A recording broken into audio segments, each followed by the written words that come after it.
Hi, it's Andy Robinson and thanks for joining me again on my YouTube channel. Today I'm going to have a look at another vintage Tamiya, and this is the Tamiya Falcon Kit 58056. This was originally released on the 30th of June 1986, and the last year you could purchase it was in 1991. So it had a sort of a life production run of about 5 years.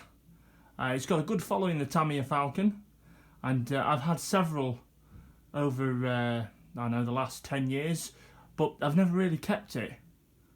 I always liked the Tamiya Bearhawk more, but these have, after watching other YouTube videos and various things and seeing other people's, they've grown on me a lot, and I thought I'm going to have to get one to keep and do up. And this is one I got fairly recently. This was a birthday present, and it's, to be honest, out of all the Falcons I've had, it's one of the best I've had that hasn't needed replacement parts on it.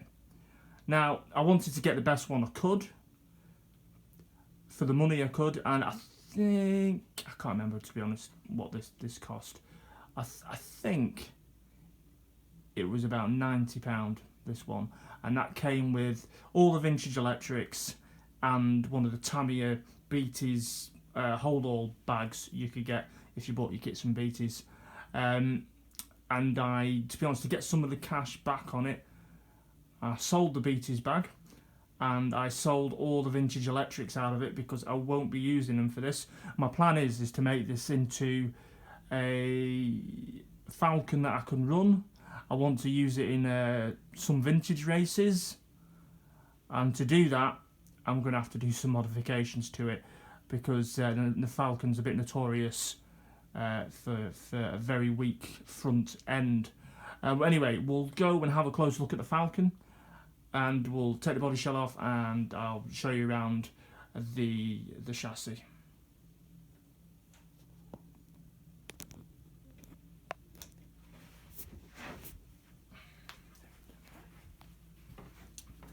Alright, okay, so there it is, Tamiya Falcon.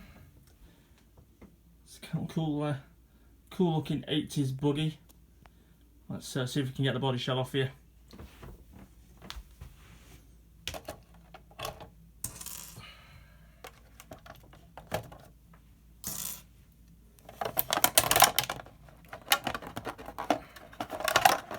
There you go, that was quite painless that time.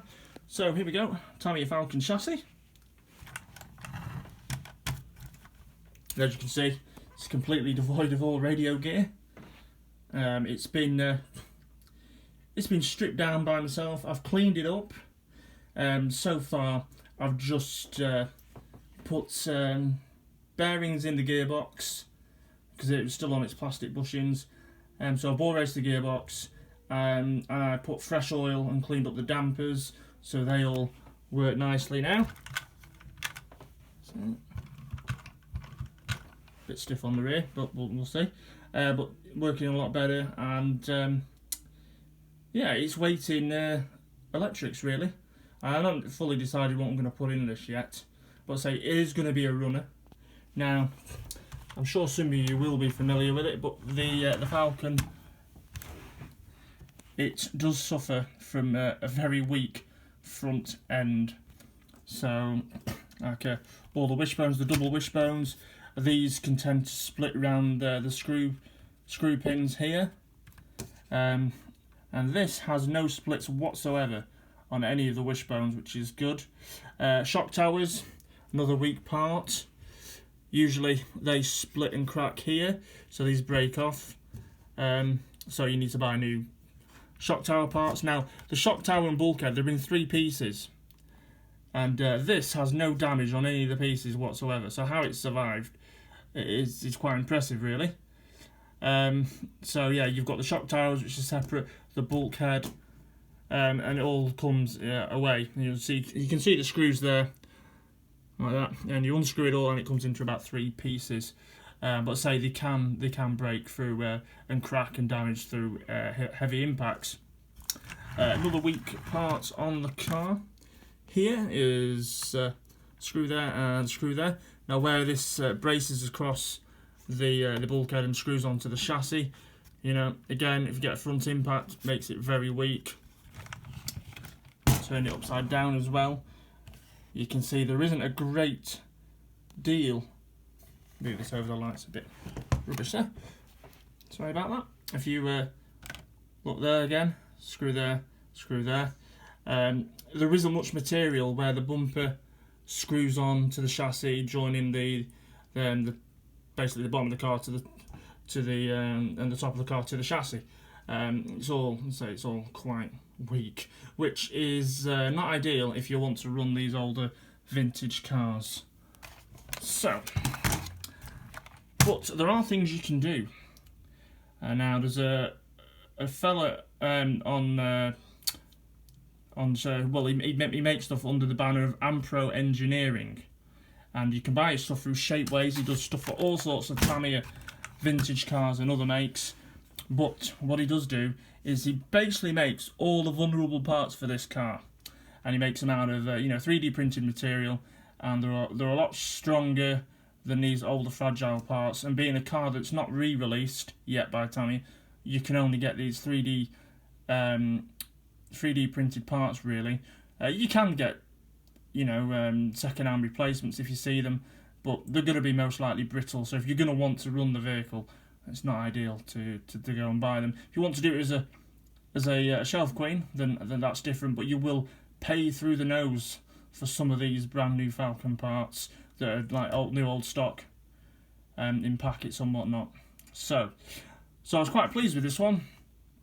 Now the only part of damage that I found on this car is there on the rear trailing arm above the hinge pin screw.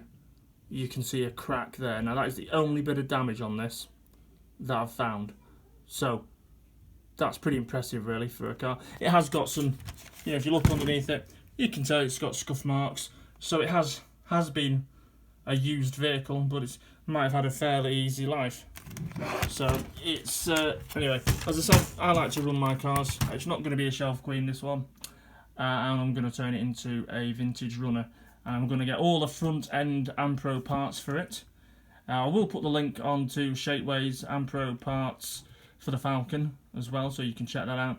But I'm basically going to get new tower for it, wishbones, front bulkhead, and he even does the rear trailing arms as well. So to be honest, I'll probably replace them as well, because they can get a bit weak around where the shock mounts are on the rear and on the front there. They can crack there as well. So it's best off, I think, to make it a reliable vintage runner.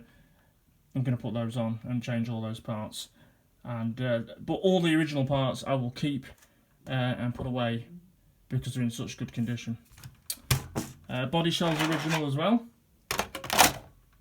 The only problem I had the previous owner had scrawled the name in marker on the top, and I managed to get that all off, luckily. So I managed to do that. But other than that, it's a really nice original Falcon. Bit of sticker peel on the body, but you can get replacement MCI decals. You can find brand new original ones, but they are expensive. But I'll be doing more videos on this as I eventually upgrade it and turn it into a runner, so you'll be able to see the progression of this. So anyway, yeah, give us a subscribe and a like, and thanks for checking the video out, and I'll see you very soon.